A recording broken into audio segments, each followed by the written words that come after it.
كشف إعلان لرئيس الجماعة القروية المستي بإقليم سيدي إفني يكشف فيه لساكن الجماعة بفتح البحث العمومي المتعلق بمشروع حفر بئر استكشاف النفط سيدي موسى 2 قبال سواحل سيدي إفني لفائدة شركة جنرال إينرجي، واستنادا لوثيقة الإعلان الموقعة من طرف رئيس مجلس الجماعة بناء على قرار عامل سيدي إفني.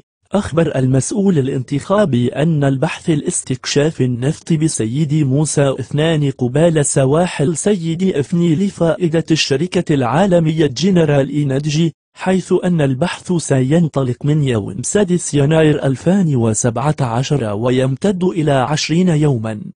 وأفادت مصادر متطابقة أن الدراسات الأولية أثبتت وجود كميات هامة من النفط والغاز بالقرب من سواحل سيدي إفني خاصة، وأن المعطيات الأولية تتحدث عن كميات كبيرة، ما شجع الشركة العالمية المعروفة بالتنقيب على النفط إلى بداية أعمالها.